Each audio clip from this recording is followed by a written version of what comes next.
So hello everyone, তোমরা সবাই কেমন আছো? আশা করি খুব ভালো আছো আর আমি অনেক ভালো আছি। তো আজকে অনেকদিন পরে গিয়েছিলাম একটা রিসেপশন পার্টিতে। তো এই থ্রি পিসটা পরে আমাকে কেমন লাগছে অবশ্যই তোমরা কমেন্টে জানিও কিন্তু। তো এটা আমি নিয়েছিলাম পুজোর সময়, তোমরা আগের ভিডিওতে দেখেইছো যে আমি এটা নিয়েছিলাম দুর্গাপূজার সময়। তো এই কালারটা আমার ভীষণ ভালো লাগে, মানে ডিপ পিঙ্ক কালার, আর কালারটা আমার ভীষণ মানে পছন্দের একটা কালার। তো এটা আমার পরে মানে বেশ ভালো লাগছিল। তোমরা সবাই কমেন্টে জানিও যে আমাকে এই ড্রেসটা পরে কেমন লাগছে। তো এখানে ছিল কফি। তো আমি হালকা ঠান্ডা পড়েছে তাই ভাবলাম কফি খাই একটুখানি। তো আমি নিয়ে চলে আসলাম, তো এই কফিটা খেলাম, বেশ ভালোই লাগছিল ঠান্ডার মধ্যে কফি খেতে। আর আমার কফি খেতে না বেশ ভালোই লাগে। আর বিয়ে বাড়িতে এসে না 2-3টে ফটো তুলেছি, এত সুন্দর হয়েছে কি বলবো। তোমরা আমার ফেসবুকে গিয়ে দেখতে পারো, ফটোগুলো খুব সুন্দর হয়েছে। আর সবাই তোমরা কমেন্টে জানিও যে কেমন হয়েছে।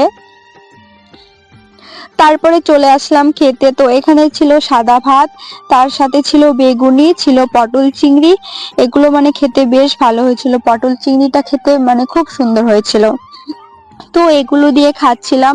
তারপরে দিয়ে গেল কাতলা মাছ। তো কাতলা মাছটাও বেশ ভালো ছিল। আজকে বিয়ে বাড়ি এসে না খুব মানে ভালো লাগছিল, মানে ফটো তুলতে পেরেছি, মানে মানে খুব সুন্দর ফটো হয়েছে তার জন্য। তারপরে দিয়ে গেল মাটন, আর মাটনের কালারটা দেখেছো কত সুন্দর হয়েছে, আর খেতেও খুব সুন্দর হয়েছিল, মানে খুব ভালো হয়েছিল খেতে। তারপরে এগুলো দিয়ে খেলাম। তারপরে দিয়ে গেল সবার শেষে ছিল দই, মিষ্টি, চাটনি। তো এগুলো খেলাম। তারপরে ভাবলাম যে একটু ডান্স করে যাই, কিন্তু আমি তো ডান্স সেরকম পারি না, তাও ভাবলাম যাই একটুখানি। তো এখানে আসলাম, মানে ভালো গানই দিচ্ছিল না, তার জন্য আমি মানে নাচতেও পারি, এমনিতেই নাচতে পারি না, তারপরে যদি ভালো গান না দেয় তাহলে তো আরোই পারি না। তো অনেক কষ্ট করে, মানে আগে আমি একদমই নাচতে পারতাম না, কিন্তু এখন তাও মানে ভিডিও বানানোর জন্য অনেক কিছু আমি শিখেছি। মানে আগে নাচতে পারতাম না, মানে কারোর সাথে বেশি একটা কথা বলতাম না, কিন্তু এখন আমি তাও মানে নাচতে পারি, মানে অতটাও বেশি না। তো আমার ভিডিওগুলো তোমাদের কেমন লাগে অবশ্যই বলো, আর ভিডিওটি ভালো